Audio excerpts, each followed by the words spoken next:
अक्लमंद ननद। कामकाजी सुधा की सास हमेशा उसमें मीन नेक निकालती। एक दिन सुधा ऑफिस के लिए निकल रही होती है कि अरे क्या बात है, फिर नई साड़ी है? अरे रोज रोज नई साड़ी और इतना मेकअप किसे दिखाने के लिए करके जाती है ऑफिस?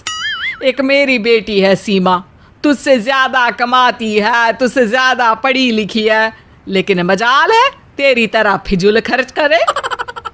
सुधा को सास की वो बात बहुत बुरी लगती है। वो बिना सास को जवाब दिए निकल जाती है। अरे घमंड तो देखो, अब तो जवाब देना भी बंद कर दिया इसने। सास बेटी को फोन लगाती है। अरे तेरी भाभी ने आज मेरी इतनी बेइज्जती की है, क्या बताऊं। अरे रोज रोज नई साड़ी, कितना पैसा खर्च करती है बाबा रे बाबा। अरे माँ, पैसे उसके हैं, कौन सा वो तुझसे या भैया से पैसे मांग रही है? चिल करना माँ। अरे काहे का चिल, उस औरत के साथ रहकर कैसे बताऊं मेरी आत्मा कितनी दुखी हो रही है। साथ रहकर? अरे माँ, भाभी घर में रहती है कितना, सारा सारा दिन तो ऑफिस में रहती है।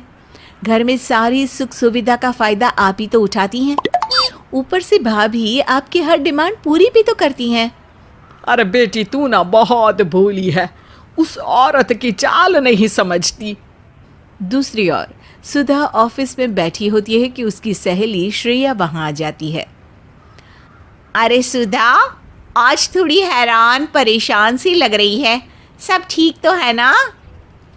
हाँ, बस सब ठीक है, बस सास से थोड़ा परेशान थी। अरे सास किसकी अच्छी होती है, आज भी मेरी सास ने साफ कह दिया ऑफिस जाना है तो जा, लेकिन घर का सारा काम करके जा। अरे यार, मैं तो घर का सारा काम करके आती हूँ, लेकिन मेरी सास की समस्या ये है कि मैं हर वक्त सजी संवरी क्यों रहती हूँ। कह रही होती है किसके लिए तैयार हो रही हूँ। अरे छोड़ ना, बुढ़िया बौखला गई है, जाने दे। हाँ, और ऊपर से रोज़ बेटी को फ़ोन करके सारी बातें बताती हैं। मुझे तो लगता है कि मेरी ननद ही उसके कान भरती होगी। चलिए, तो खैर हर घर की कहानी है, जाने दे, तू खुश रहा कर, पति साथ दे रहा है ना, वही काफ़ी है। सुधा को भी ये तसल्ली होती है कि रोहित उसके हर फैसले की इज्जत करता है।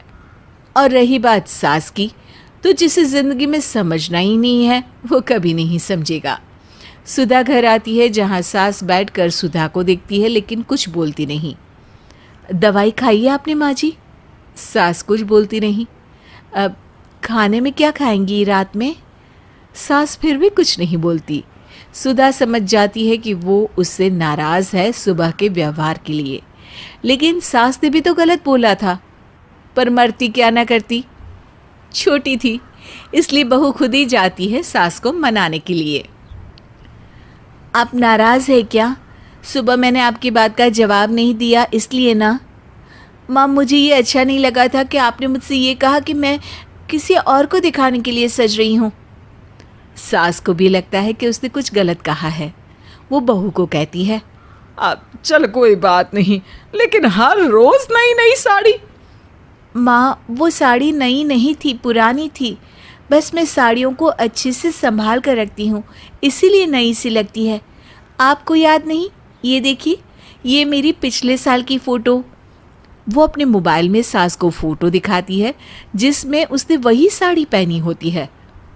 अच्छा चल ठीक है, रात को शिमला मिर्च बना लेना, और हाँ मैंने दवाई खा ली थी।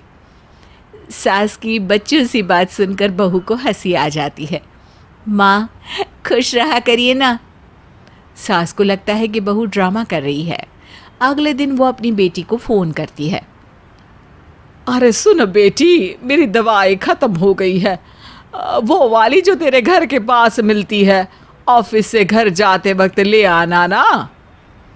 हाँ माँ, भाभी और भैया कितने बजे तक आएंगे? क्यों, तुझे मुझसे मिलना है या उन लोगों से?